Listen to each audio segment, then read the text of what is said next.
जय हिंद फ्रेंड्स, मैं पंकज सिंह आपका स्वागत करता हूं। साथियों मेरे हाथ में आप ये देख रहे हैं ना। जी हाँ दोस्तों, ये वाल्मीकि रामायण है। और वाल्मीकि रामायण या कोई भी रामायण आप पढ़ते हैं तो उसमें एक ही चीज़ है। इसका अगर क्रक्स मोटे मोटे तौर पे अगर मैं बताऊं तो इसका सिंपल सा क्रक्स है कि यदि धरती पे कोई विधर्मी पैदा लिया है तो उसका वध होना चाहिए। दूसरी बात दोस्तों, मेरे पास ये दूसरी किताब है, आप सभी लोग जानते ही हैं, ये श्रीमद् भगवद गीता है। और श्रीमद् भगवद गीता जो है विश्व का सबसे बड़ा ग्रंथ और सबसे ज्ञान का भंडार अगर इसमें माना जाता है, ये सभी के द्वारा माना जाता है। तो इसका भी क्रक्स एक ही है कि यदि इस धरती पे कोई विधर्मी पैदा लिया है तो उसका समूल नाश किया जाना चाहिए। दोस्तों, आज मैं ऐसी बात क्यों कर रहा हूं, समूल नाश की बात किसी के बारे में क्यों कर रहा हूं, तो दोस्तों मैं आपको बता दूं कि सनातन संस्कृति जो है, सनातन संस्कृति ये सिखाता है कि सबसे पहले एक वसुधैव कुटुंबकम की बात करता है कि पूरा ब्रह्मांड हमारा परिवार है। लेकिन कई बार ऐसा होता है कि इस थ्योरी को विधर्मी लोग नहीं समझ पाते हैं, और जब विधर्मी नहीं समझ पाते हैं तो उनको हमारे धर्म ग्रंथों में ही बताया गया है कि उनका वध किया जाना अति आवश्यक है। अब दोस्तों, वध क्यों किया जाना चाहिए? अगर आप विधर्मियों का वध नहीं करेंगे तो आपके समाज का जो है विकास नहीं हो पाएगा और पूरे समाज में अराजकता फैल जाएगी। दोस्तों, आज मैं ये बातें क्यों कह रहा हूं? दोस्तों, सबसे पहले मैं बात कर रहा हूं, एक स्टालिन नाम का बंदा है। स्टालिन यही तमिल का, अभी तमिलनाडु में चीफ जो मिनिस्टर है उसका ये बेटा है। और मैं बता दूं कि इसका डीएनए में मैं बात कर रहा हूं, ये अंग्रेजों के नाजायज औलादों में से एक हैं, क्योंकि इनके डीएनए में सनातन संस्कृति से नफरत करने के लिए सिखाया गया है। इसका दादा खुद भी नरकगामी हो गया है। हालांकि हिंदुओं में ये बोला नहीं जाता कि कोई भी नरकगामी होता है, फिर भी ये नरकगामी हो जाने के बाद में इसके डीएनए में एक उदयनिधि नाम, स्टालिन नाम का एक जो अंग्रेजों का नाजायज औलाद, जी हाँ दोस्तों, ये नाजायज इसलिए कह रहा हूँ कि क्योंकि ये कन्वर्टेड क्रिश्चियन है। और कन्वर्टेड क्रिश्चियन होने के बावजूद इसने क्या किया है कि एक सभा जिसका नाम होता है सनातन इरेडिकेशन सभा, जी हाँ दोस्तों, इरेडिकेशन समझ रहे हैं? इरेडिकेशन मतलब सनातन उन्मूलन सभा में जाता है और वहां बात करता है सनातन को खत्म करने का, सनातन का उन्मूलन करने का। दूसरी बात है दोस्तों, सनातन जो है, सनातन उन्मूलन, सनातन की जो इसने ये जो व्याख्या किया है, इसका सनातन शब्द को जो है इसने कितना बुरे तरीके से कंपेयर किया है डेंगू, मलेरिया और कोरोना वायरस से इसका कंपेयर करता है। और ये कहता है कि सनातन से लड़ना नहीं है, इसको खत्म करना है। दोस्तों, मैं इस भाषा को डिकोड करता हूं। क्या ये आपको नहीं बता रहा कि ये जेनोसाइड की तरफ ये इशारा कर रहा है?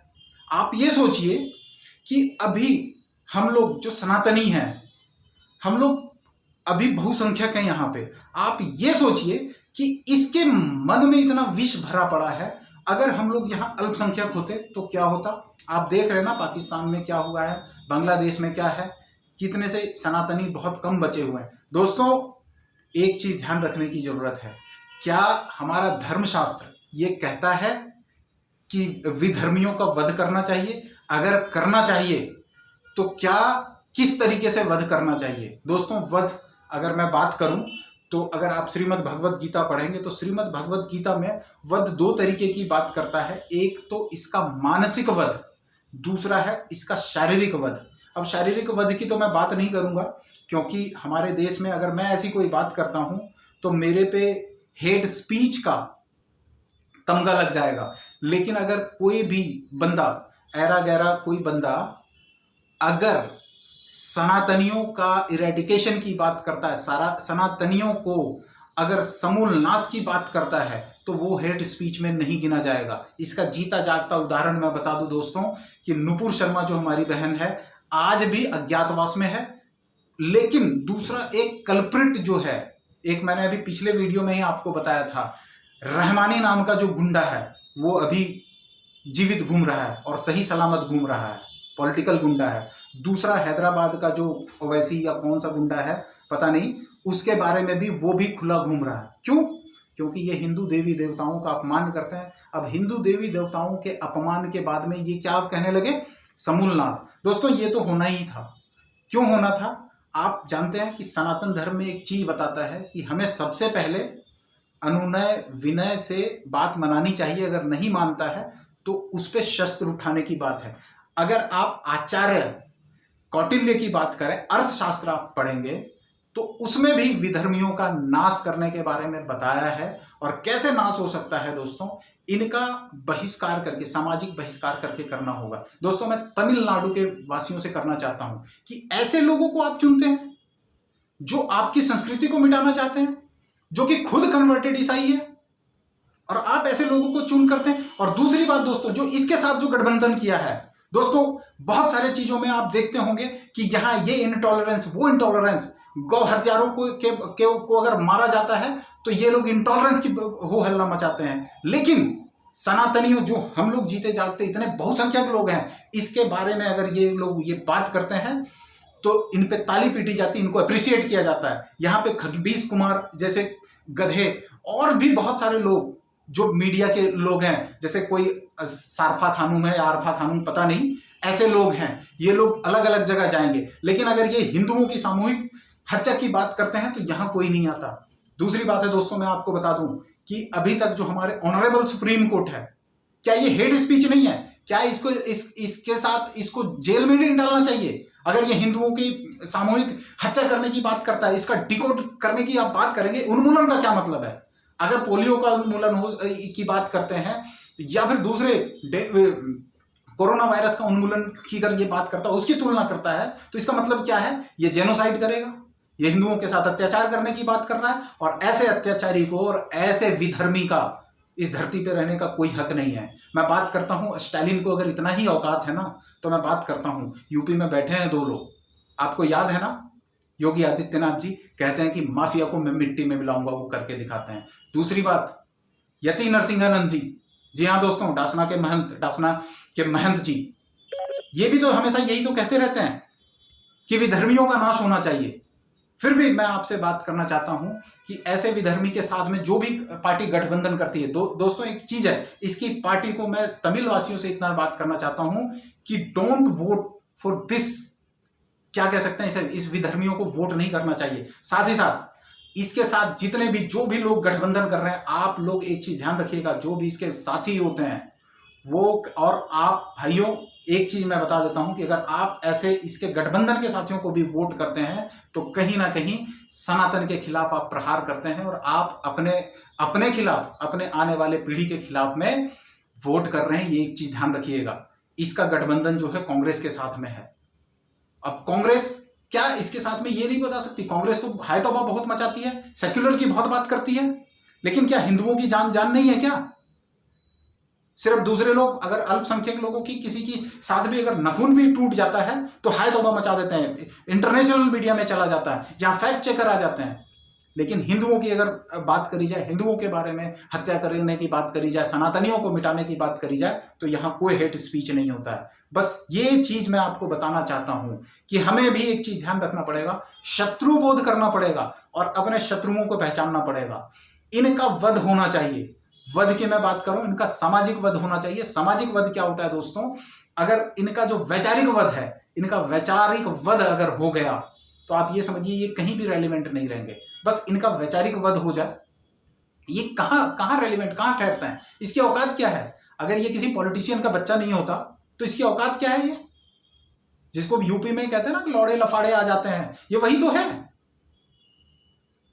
बस मैं सनातनियों से बात करना चाहता हूं। मेरा गुस्सा ऐसे मूर्खों, ऐसे विधर्मियों से नहीं है।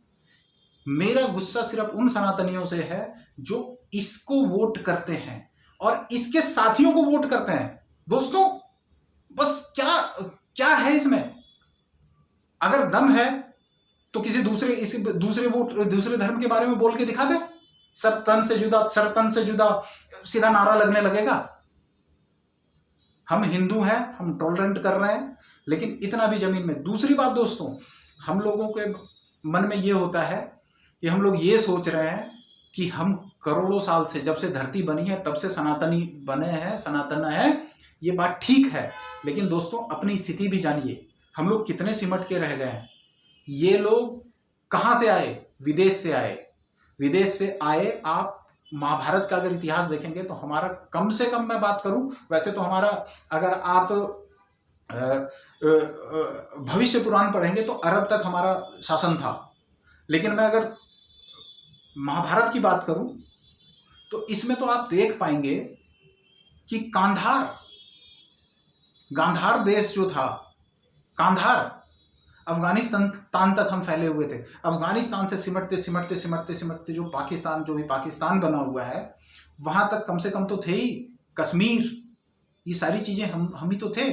ये जो बांग्लादेश बना हुआ है, बंग देश, ये हम ही तो थे। अब कहाँ रह गए हैं? बस सोचने वाली बात है। अगर आप ये सोच रहे हैं कि हम लोग सनातनी हैं, हम लोग कभी नहीं मिट सकते, तो ये चीज़ आप गलत फहमी में मत रहिएगा, क्योंकि हमारी स्थिति अब सिमटती जा रही है और हमें शत्रु बोध रखना पड़ेगा। और ऐसे विधर्मियों का जब तक वैचारिक वध नहीं होगा, और क्या बोलूं, मैंने तो देखा है, न्यूज़पेपर में पढ़ा है कि एक महंत साहब ने तो इसके सर पे 10 करोड़ का इनाम भी घोषित कर दिया है। मुझे नहीं पता कि ये कितना उचित और अनुचित है, लेकिन मैं इसका जरूर ये कहना चाहूँगा, इसका वैचारिक वध तो होना ही चाहिए। कम से कम अगर हम इस कंट्री के हैं, हमारे देश भावना है, तो इसका वैचारिक वध तो होना ही चाहिए। और ये होना ही था दोस्तों। आप सोचिए कि एक वैज्ञानिक, जो इसरो के वैज्ञानिक हैं, कैसे पच जाएगा इन विधर्मियों के, जब ये बोलते हैं कि हमारे जो इंस्पिरेशन के सोर्स हैं वो वेद हैं, उपनिषद हैं, और वो मंदिर जाते हैं। इन विधर्मियों को कैसे हजम हो जाएगा? कैसे हजम हो जाएगा कि एक हिंदुस्तानी चंद्रयान जो है, चंद्रमा पे अपना कदम रख सकता है, चंद्रयान। क्यों? क्योंकि ये अंग्रेजों के नाजायज औलाद हैं, और ये नाजायज औलाद जब तक रहेंगे तब तक हमें परेशान करते रहेंगे। लेकिन कोई बात नहीं, इनसे डरने की जरूरत नहीं है, इनसे डट कर मुकाबला करने की जरूरत है। और जहां भी हो, इसका वैचारिक वध तो होना ही चाहिए। और मैं बस इतना ही कहना चाहता हूं इस स्टालिन नाम के चूजे को, कि अगर तेरे में दम है ना, तो डासना के महंत साहब से आके मिल, तेरा बाप है वो। दूसरी बात, योगी जी की भी याद ध्यान रख लेना। अब सनातन का जागरण हो चुका है, और सनातन तो खैर सदा नूतन रहता ही है, और तेरे जैसे जैसे बहुत सारे आए और चले गए, और तू भी चला जाएगा। बस इतना ही कह के अपनी वाणी को विराम देता हूं दोस्तों, और सनातन का झंडा जरूर हमें बुलंद रखना है। धन्यवाद।